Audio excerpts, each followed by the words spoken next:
Gold, trusted gold buyers. మీరు తాకట్టు పెట్టిన బంగారాన్ని విడిపించి ఈ రోజు ఉన్న మార్కెట్ ధరకు కొనబడను.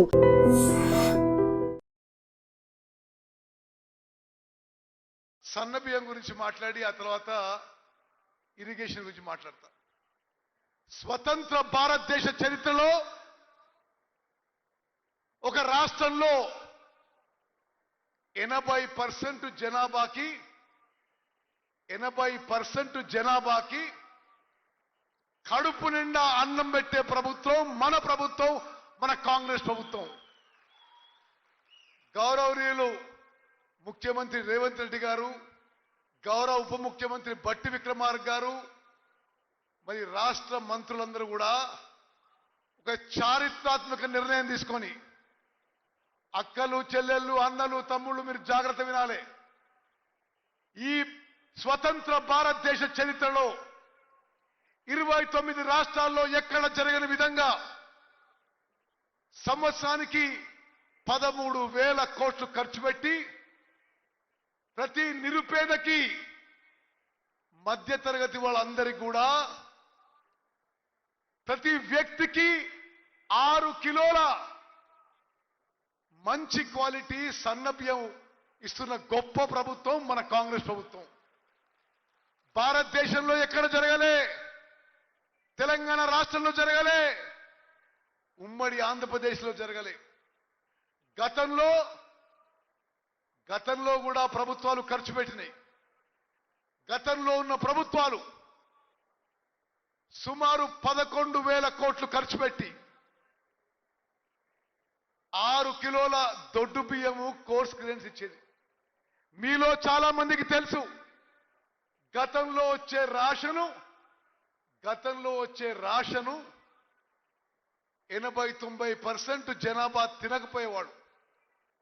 అక్రమ వ్యాపారాలకి, రైస్ మిల్లో రీసైక్లింగ్ కి, పౌల్ట్రీ ఫార్మ్స్ కి, కాకినాడ నుంచి ఎక్స్పోర్ట్ కి గతంలో వచ్చే రేషన్ ఉపయోగపడేది. నిరుపేదలకు ఉపయోగపడేది కాదు. ఈరోజు తెలంగాణ రాష్ట్రంలో 3 కోట్ల జనాభాకి ప్రతి వ్యక్తికి ప్రతి నెల 6 కిలోల మంచి క్వాలిటీ ఉచితంగా సన్నబియ్యం ఇస్తున్న గొప్ప ప్రభుత్వం మన కాంగ్రెస్ ప్రభుత్వం చెప్పి నేను మనం చేస్తున్నా. భారతదేశంలో 29 రాష్ట్రాల్లో ఏ రాష్ట్రంలో కూడా ఉచితంగా మంచి క్వాలిటీ సన్నబియ్యం ఇవ్వడం లేదు అనే విషయం కూడా నేను మీకు మనం చేస్తున్నా. ఇది అందరికీ ఆహార భద్రత కల్పించే విధంగా, మన తల్లి సోనియా గాంధీ గారి కల నెరవేరే విధంగా 80% జనాభాకి కడుపు నిండా అన్నం పెట్టి ఆహార భద్రత కల్పిస్తున్న మరి గొప్ప ప్రభుత్వం మన కాంగ్రెస్ ప్రభుత్వం. మిత్రులారా, పదే ఈ విషయాన్ని మనందరం కూడా జనంలోకి తీసుకుపోవాలని చెప్పి మీకు విజ్ఞప్తి చేస్తున్నా. మరి అదే విధంగా ఈరోజు ఆలయంలో 200 కోట్లతో నిరుపేదల పిల్లలకి ఇంటిగ్రేటెడ్ రెసిడెన్షియల్ స్కూల్ శంకుస్థాపన అయింది. అదేవిధంగా ఒక అద్భుతమైన మెడికల్ కాలేజ్కి శంకుస్థాపన అయింది. అదేవిధంగా దశాబ్ద కాలం నుంచి పెండింగ్ లో ఉన్న గంధమల్ల రిజర్వాయర్ 540 కోట్ల రూపాయలతో ఈరోజు గౌరవనీయులు రేవంత్ రెడ్డి గారు శంకుస్థాపన చేయడం జరిగింది. చప్పట్లు కొట్టాల్సిందే మీరు. దశాబ్ద కాలం నుంచి 10 ఏళ్ల నుంచి మిమ్మల్ని ఊరించి కొన్నేళ్లేమో 10 టీఎంసీలు కడతామన్నారు, కొన్నేళ్లేమో 5 టీఎంసీలు కడతామన్నారు. కానీ 10 ఏళ్ల పాటు రూపాయి పని చేయని వాళ్ళు ఈరోజు భూసేకరణలో ఎవరిని ఇబ్బంది పెట్టకుండా గంధమల్ల రిజర్వాయర్ కెపాసిటీ కొంత తగ్గించి 1.4 టీఎంసీతో 60,000 ఎకరాలకి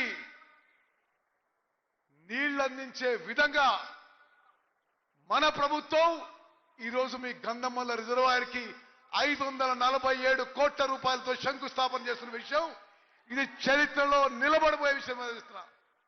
ఈరోజు మేమందరం రేవంత్ రెడ్డి గారు మంత్రులందరం కూడా బీర్ల ఐలే ఆహ్వానం మేరకు గంధమల్ల రిజర్వాయర్ శంకుస్థాపన చేయబోతే అసలు ఈ బీఆర్ఎస్ నాయకుల ఏడుపు ఏ విధంగా ఉందంటే, మీరు గంధమల్ల రిజర్వాయర్ శంకుస్థాపన ఎందుకు ఏడుస్తున్న వాళ్ళు. ఈరోజు హరీష్ రావు గారు స్టేట్మెంట్ ఇస్తాడు, గంధమల్ల రిజర్వాయర్ ఎందుకు పనులు మొదలు పెడుతున్నారు అని మొదలు పెడతా. అసలు ఏడుపు అర్థంగా ఉంటున్నా నేను. మీరు 10 ఏళ్ల పాటు పని చేయలేదు, మేము ఆ పనులు పూర్తి చేస్తామంటే మరి వారి విమర్శలు అర్థమైతలేదు. ఆలేరు ప్రజలారా, మీరు ప్రతి వ్యక్తికి ప్రతి రైతుకు తెలవాలి, బీఆర్ఎస్ పార్టీ నాయకులు అడ్డుపడ్డా వద్దన్నా గంధమల్ల రిజర్వాయర్ పనులు మొదలు పెడుతున్నాం, పూర్తి చేస్తాం. 1.4 టీఎంసీ నీళ్లు నింపుతాం, 60,000 ఎకరాలకు నీళ్లు ఇస్తామని చెప్పి నేను మనం చేస్తున్నాం. మరి వాళ్ళలాగా 10 ఏళ్ల పాటు ఇరిగేషన్ శాఖ అంటే రైతులకు నీళ్లు కాదు, జేబులు నింపుకోవడం. ఎక్కడా నీళ్ళు ఇవ్వలే. వాళ్ళు కట్టిన ఏ ప్రాజెక్టులో కూడా సరిగ్గా నీళ్ళు ఇవ్వలే. ఉమ్మడి నల్గొండ జిల్లా తీసుకోండి, ఎస్ఎల్బిసి టనల్ పనులు పూర్తి చేయలే, డిండి చేపట్టలే, మూసి కింద ప్రాజెక్టు చేపట్టలే. మరి కృష్ణా నదిపై లెఫ్ట్ కెనాల్ పై లిఫ్ట్ ఇరిగేషన్ స్కీమ్స్ కూడా అట్లనే మిగిలిపోయినాయి. ఈరోజు ఉమ్మడి నల్గొండ జిల్లా వాసిగా, రాష్ట్ర ఇరిగేషన్ మంత్రిగా మీకు మాటిస్తున్నా, ఉమ్మడి నల్గొండ జిల్లాలో నిర్మాణంలో ఉన్న ప్రతి ఇరిగేషన్ ప్రాజెక్టు పూర్తి చేస్తామని చెప్పి మీకు సభాముఖంగా మనం చేస్తున్నా. ఎన్నో దశాబ్దాల నుంచి బునియాది గాని కాలువ పనులు అర్ధంతరంగా ఆగిపోయినాయి. పిల్లైపల్లి కాలువ పనులు అర్ధంతరంగా ఆగిపోయినాయి. ధర్మారెడ్డిపల్లి కాలువ పనులు అర్ధరంగా ఆగిపోయినాయి. ఆ కాలువల పనులన్నీ పూర్తి చేస్తూ గౌరవనీయులు ముఖ్యమంత్రి రేవంత్ రెడ్డి గారికి మనం చేస్తున్నా. వీరేశం మళ్ళా ఒక నిమిషం. గౌరవనీయులు రేవంత్ రెడ్డి గారికి మనం చేస్తున్నా, ఉమ్మడి నల్గొండ జిల్లాలో ప్రతి వ్యక్తి, ప్రతి రైతు మీరు చేపట్టే మూసి పునరుద్ధరణ కార్యక్రమానికి మద్దతు పలుకుతున్నారు. చప్పట్లతో మీరు ఆమోదం తెలవలసిన కోరుతున్నా. మూసి నది ఇక్కడి నుంచి మొదలు పెడితే నా నియోజకవర్గం వరకు, హుజూర్ నగర్ వరకు కొన్ని లక్షలాది ఎకరాలకు నీళ్లిచ్చే పనులు. దాని కిందనే గతంలో టిఆర్ఎస్ ప్రభుత్వంలో ఆగిపోయిన పనులు, బునియాది గాని కాలువ గాని, పిల్లైపల్లి కాలువ గాని, ధర్మారెడ్డిపల్లి కాలువ గాని పనులు మొదలుపెట్టినాం. మరి ఎమ్మెల్యేలందరూ మనం చేస్తున్నా, మీరు భూసేకరణ సరి అయిన టైంలో చేయించుకుంటే అనిల్ రెడ్డి గారు, వేముల వీరేశం గారు, ఎంపీ కిరణ్ రెడ్డి గారు, మందుల శామ్యుల్ గారు భూసేకరణ చేసే బాధ్యత, రాజగోపాల్ రెడ్డి గారు భూసేకరణ చేయించే బాధ్యత మీది. భూసేకరణ పూర్తి చేయించగలిగితే, త్వరగా పూర్తి చేస్తే మరి బునియాది గాని కాలువ, పిల్లైపల్లి కాలువ, ధర్మారెడ్డి కాలువ కూడా మరి మన హయాంలో పూర్తయి మూసీ నదీ జలాల ద్వారా మన ఉమ్మడి నల్గొండ జిల్లా సస్యశ్యామలు చేద్దామని మనం చేస్తున్నాం. అదేవిధంగా మిత్రులారా, డిండి ప్రాజెక్టు గురించి నేను చిన్నప్పటి నుంచి ఉంటున్నా. డిండి ప్రాజెక్టు గురించి నేను చిన్నప్పటి నుంచి ఉంటున్నా. ఒకరోజు నల్గొండ జిల్లా రివ్యూ పెడితే వెంకటరెడ్డి గారు, రాజగోపాల్ రెడ్డి గారు అందరు సూచించారు, డిండికి అసలు గత ప్రభుత్వంలో నీటి సోర్స్ కూడా ఐడెంటిఫై చేయలేకపోయినరు. మరి మన ప్రభుత్వం వచ్చిన తర్వాత 1800 రూపాయలతో, 1800 కోట్లతో, 1800 కోట్లతో ఏదుల డిండి ప్రాజెక్టులు పనులు మొదలుపెట్టినాం. ఈ టర్ములోనే, ఈ టైంలోనే డిండి ప్రాజెక్టు పూర్తి చేస్తామని చెప్పి సభాముఖంగా మనం చేస్తున్నాం. ఎస్ఎల్బిసి కాలువ విషయంలో, ఎస్ఎల్బిసి టనల్ విషయంలో దురదృష్టవశాత్తు 10 ఏళ్ల పాటు 10 ఏళ్ల పాటు వాళ్ళు పని చేయలేదు కాబట్టి మనం పన్ను మొదలుపెట్టినాక కొంత యాదృచ్ఛికంగా ప్రకృతి వైపరీత్యంతో ఒక యాక్సిడెంట్ అయింది. అయినా సరే ఇది తాత్కాలిక సెట్ బ్యాకే. ఈ మధ్యనే ముఖ్యమంత్రి రేవంత్ రెడ్డి గారితో రివ్యూ చేయడం జరిగింది. ప్రపంచంలోనే అత్యాధునిక టెక్నాలజీ తీసుకొచ్చి ఎస్ఎల్బిసి టన్నుల పనులు మళ్ళా సర్వే చేయించి తిరిగి పనులు ప్రారంభం చేస్తున్నాం. తప్పనిసరిగా ఈ శాసనసభ కాలంలోనే ఎస్ఎల్బిసి టన్నల్ పనులు కూడా పూర్తి చేస్తాం మనం చేస్తున్నాం. మిత్రులారా, మరి బీఆర్ఎస్ నాయకుల విమర్శల విషయంలో నేను కొంత చెప్పాలి.